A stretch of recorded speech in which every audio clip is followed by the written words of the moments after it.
Leopard 1 on ensimmäinen sodan jälkeisen ajan saksalainen panssarivaunu. Se on erittäin onnistunut yhdistelmä liikkuvuutta, teknistä luotettavuutta ja tulivoimaa. Rakenteesta näkee, että se oli suunniteltu oman aikakautensa haasteisiin, mutta kaukonäköisesti jätetty pelivaraa myös tulevaisuuden kehitystarpeille.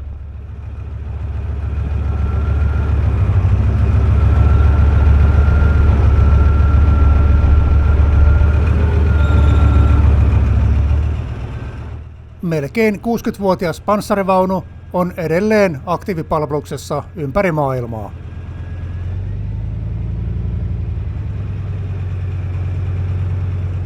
Tämän videon yhteistyökumppanina toimii Valostore. Minun perheenjäsen on menossa suorittamaan varusmiespalvelusta. Pyysin Valostorea sponsoroimaan hänelle sinne kunnollisen taskulampun. Valostore lähetti Lumoniten Kompass-otsavalon ja Nitecoren järeän taskulampun. Valostoren lamput ylipäätään on hyviä, jos on vähäkään tarvetta kunnolliselle valaisimelle. Tavallisilla markettien taskulampuilla pärjää ihan hyvin kotioloissa, mutta nämä nyt vaan valaisee kertaluokkaa tehokkaammin, kestävät sääolosuhteita ja ovat kaikin puolin pitkäikäisempiä. Kun käytiin valaisimia testaamassa, niin iski pienimuotoinen varustekateus. Ja olen aikaisemmin ollut ihan tyytyväinen noihin omiin vertailussa olleisiin perusfikkareihin, mutta ero oli niin selkeä, että joudun kyllä laittamaan oman valaisinkaluston uusiksi. Valostore tarjoaa koodilla SSH10 10% alennuksen verkkokaupassaan. Etu on voimassa 31.10.2024 saakka. www.valostore.fi.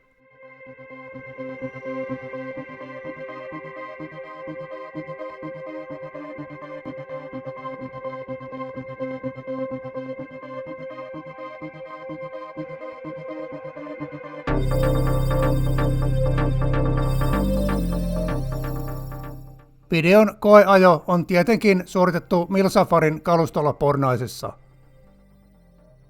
Koeajettu Leopard on alun perin ollut Tanskan armeijan ajoharjoitteluvaunu, eli tässä ei ole koskaan ollut tornia tai aseistusta. Ajoharjoitteluvaunussa on tornin paikalla ollut samantyyppinen koppi ajo-ohjaajalle kuin kuvan T-72.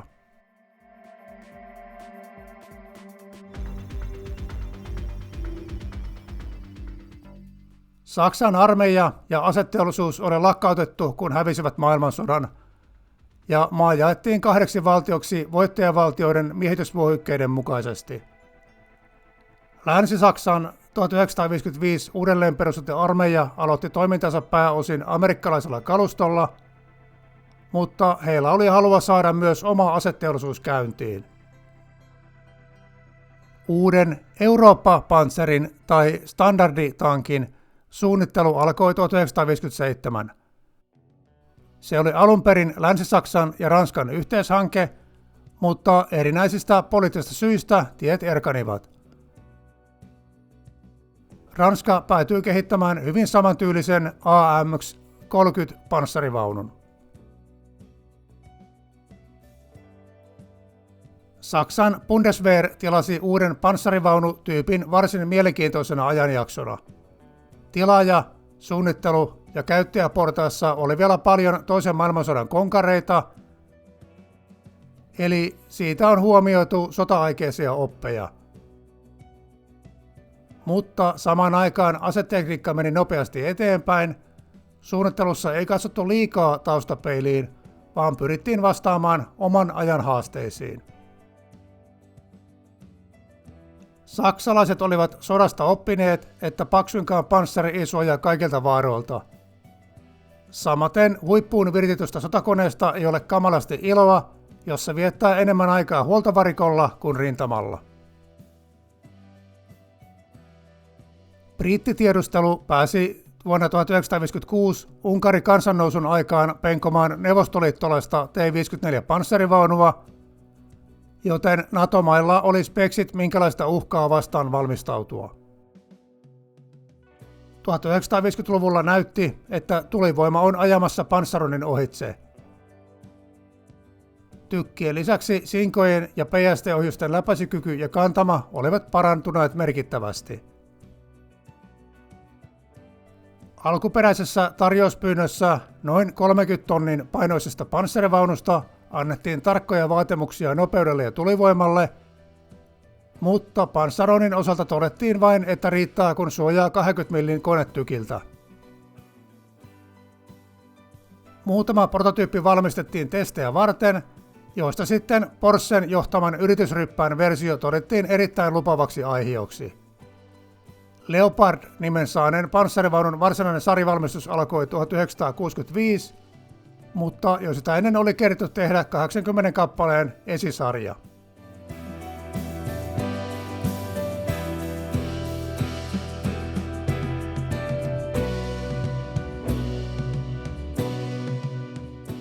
Leopard 1 on 4 hengen miehistö: johtaja, ampuja, lataaja ja ajaja. Lataaja ja ammusvarastot ovat vasemmalla, joten muu miehistö on sitten oikealla. Lopullinen tuotantoon mennyt versio oli 10 tonnia painavampi kuin alun perin haluttiin, ja spekseihin tuli muitakin muutoksia. Leopard 1 on kuitenkin selkeästi suunniteltu liikkuvuuden, huollettavuuden ja tulivoiman ehdolla. Leopard on nopea maantiellä, ja sen maasto-ominaisuuksia pidettiin aikalaiseksi suorastaan erinomaisina. Leopard 1 panssarointia voi kutsua korkeintaan välttäväksi. Koko suunnittelu nojasi ajatukseen, että liikkuvuus tarjoaa parempaa suojaa kuin panssariteräs. Leopard 1 on vesistön ylityskykyinen. Ilman valmisteluja se kahlaa reilun metrin syvyisessä vedessä, valmisteltuna yli 2-metrisessä ja lohtaan luukkuun tulevalla snorkkelilla varustettu Leopard 1 syvä kahlaa 4 metrissä.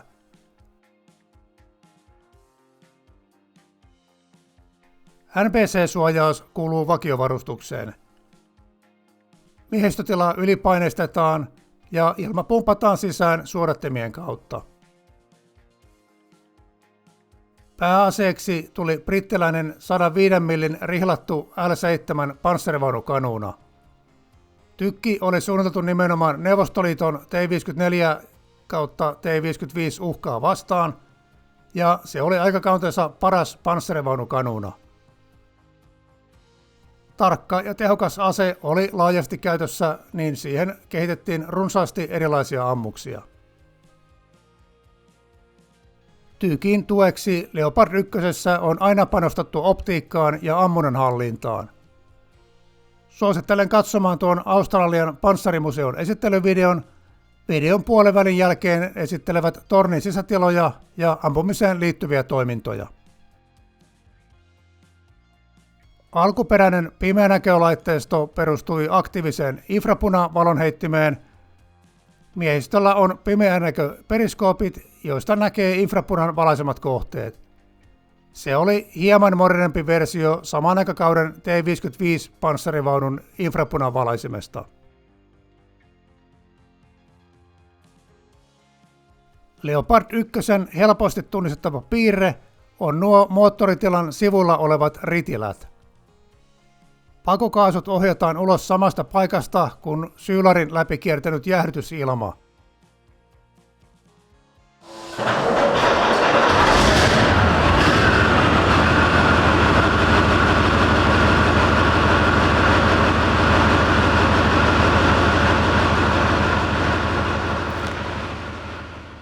Arvaan, että järjestelyn tarkoitus on hälventää pakokaasun tupruttamista tai panssarivaunun lämpöjälkeä.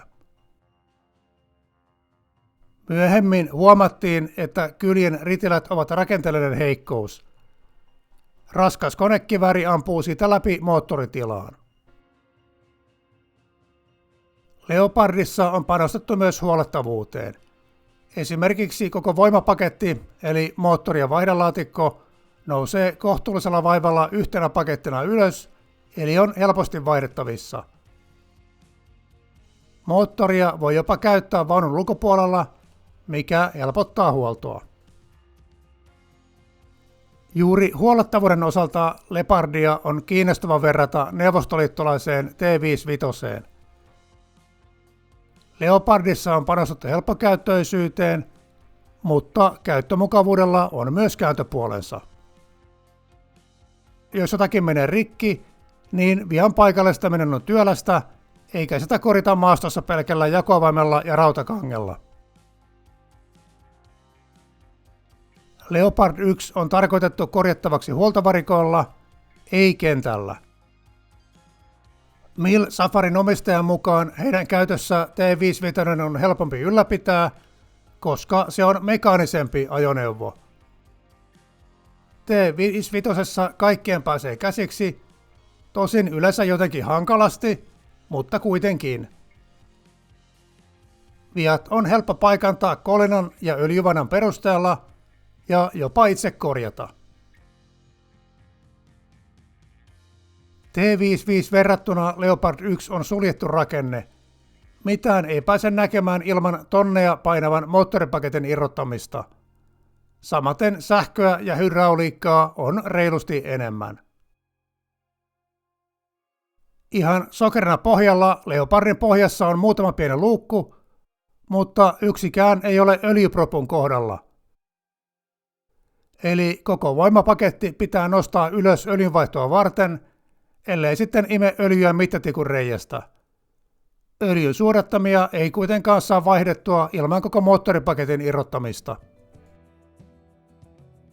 Neuvostoliitossakin olivat tietoisia NATO-panssarivaunujen modulaarisesta voimapakettiajattelusta, mutta se ei ilmeisesti tehnyt suurtakaan vaikutusta tovereihin. Kun joukko suomalaisia sotilaita oli T-72 panssarivaunujen vastaanottokoulutuksessa Leningradissa 80-luvulla, niin paikallinen Eversti kommentoi asiaa. Saksalaiset vaihtakoon panssarivaunujen moottoria, me vaihdamme hyökkäävää divisioonaa.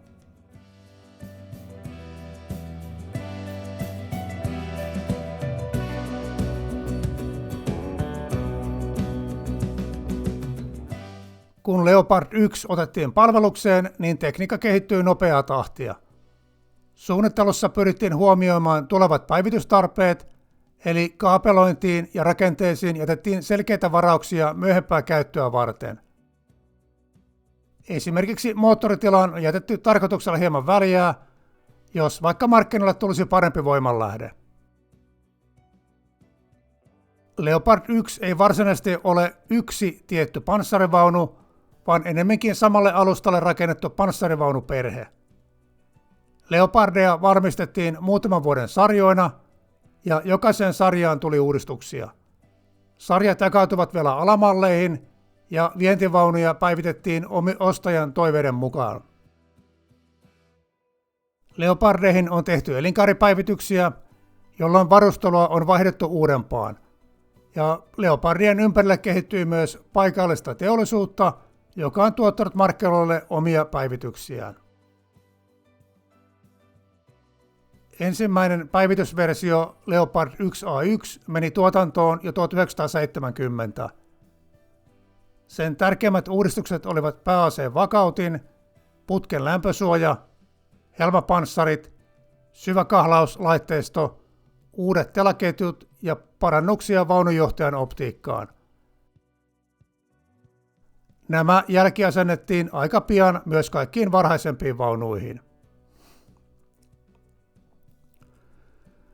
Nykyinen modernein malli on Leopard 1A5, mutta ne on kaikki aikaisempien mallien päivityksiä. Ymmärtääkseni ainuttakaan tehdasuutta 1A5 Leopardia ei ole valmistettu. Etenkin elektroniikkaa on päivitetty paljon. Pimeänäkölaitteistot, viestintävälineet, etäisyysmittarit, ammunnanhallintalaitteet ja vastaavat on kerätty uusimaan useampaan kertaan vuosikymmenien aikana. Pääase eli L7 panssarvaunukanuna on pysynyt aika ennallaan, mutta siihen on kehitetty uusia ammuksia. Ja tosiaan maalin havaitseminen ja osumatarkkuus on parantunut uusilla tekniikalla.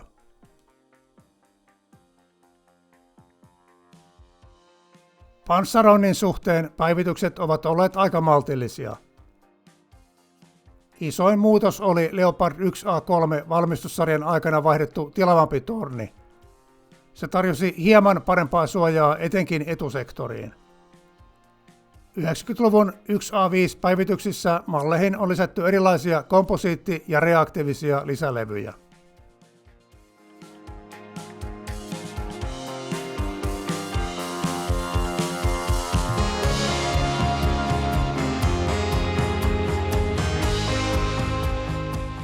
Leopard 1 oli alusta saakka myyntimenestys. Samalle rungolle valmistettiin yli 4700 taistelupanssarivaunua ja yli 1700 muuta ajoneuvoa. Karkeasti puolet vaunusta oli Länsi-Saksan Bundeswehrin väleissä, mutta niitä meni vientiin NATO-maiden lisäksi Etelä-Amerikkaan ja Australiaan saakka. Suomi ryhtyi Leopard 1 käyttäjäksi jälkijunassa. Hollannista ostettiin 8 hinausvaunua ja 8 pioneerivaunua 2018, eli yli 30 vuotta vaunujen valmistuslinjaston sulkemisen jälkeen.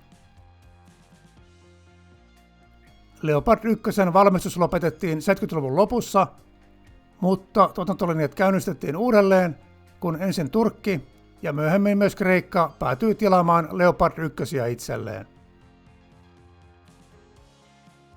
Päivitettykin Leopard 1 on nykypäivänä vanhentunut, mutta silti se on edelleen monessa mielessä riittävän hyvä sotakone. NATO-maissa Leopard 1 on pääosin siirretty toissijaisiin tehtäviin, mutta muutama maa operoi rinnakkain Leopard 1 ja Leopard 2 kalustolla. Ollakseen noin suosittu panssarivaunu Leopard 1 on nähnyt yllättävän vähän tositoimia.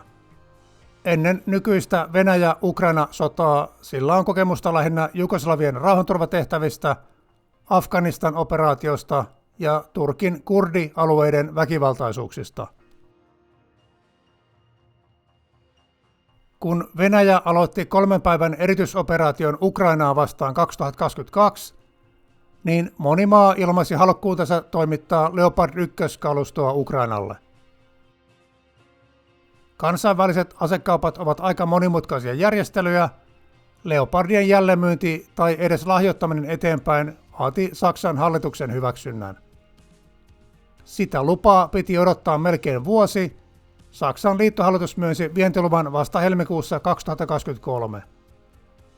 Itse asiassa se sama vientilupa kattoi myös tämän ajoharjoitteluvaunun tuonnin Pornaisiin. Melkein 60-vuotias Leopardi näyttää pärjänneen Ukrainassa yllättävän hyvin.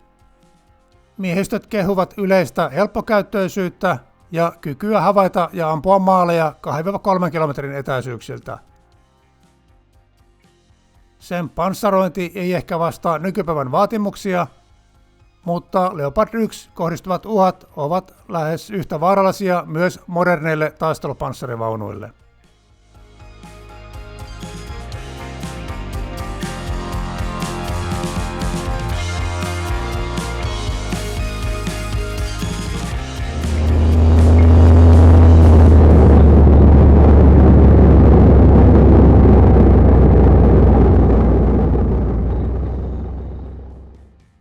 Tämä koeajettu ajopeli on tosiaan entinen Tanskan armeijan ajoharjoitteluvaunu.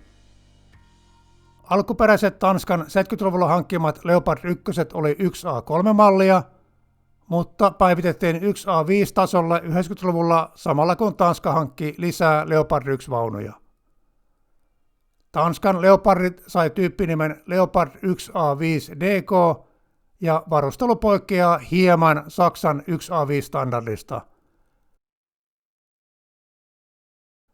Nämä autokoulupanssarivaunut on vielä varhaisempaa tuotantosarjaa, eivätkä ole osallistuneet modernisointiohjelmaan. Leopard 1 ajetaan oikealta, mikä vaatii pientä totuttelua. Metsätiellä piti keskittyä ajolinjaan ja mutkissa vaati hieman huolellisuutta. Perusajon hallintalaitteet on tosi yksinkertaisia. Rattiohjaus ja automaattivaihteet. Ohjausratti oli hieman erikoinen, tuollainen yläviistoihin sojottava tanko.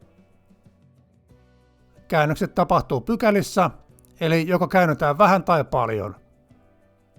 Vanhan autokoulupanssarivaunun ohjaus on pikkusen kankea ja ote lipsui herkästi, jos piti voimallisemmin kääntää. Ymmärtääkseni Leopard 2 on suunniteltu parempi ratti. Automaattivaihteet on hyvin yksinkertaiset. Ajo, neutraali ja pakki. Erikseen on sitten kytkin alennusvaihteistolle ja telaketjuajoneuvon erikoisuutena ylimmäinen Vende-vaihde, jolla vaunua voi kääntää paikallaan. Ajaminen on kaikin puolin helppoa ja miellyttävää. Tuo MTU-dieselin matalan jyrinä on kyllä upea kuunneltavaa. Ilmainen vinkki asetehtaalle. Jos joskus kehitätte täyssähköpanssarivaunun, niin käyntiääneksi kannattaa kopioida juuri tämä MTU-murina.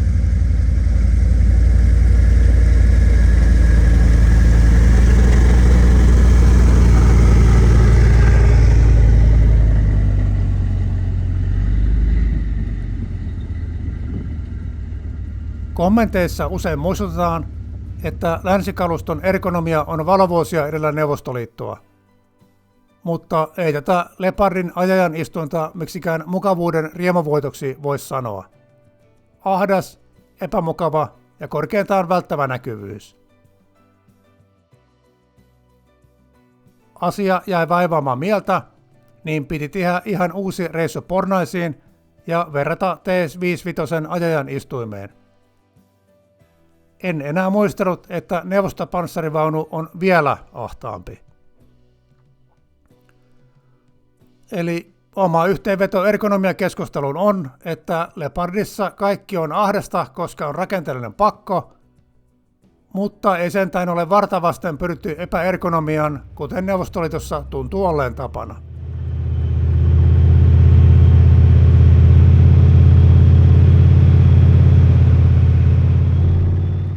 Jos tällainen kylmän sodan länsimainen työjuhta kiinnostaa, niin suosittelen lämpimästi koeajoa Milsafarilla.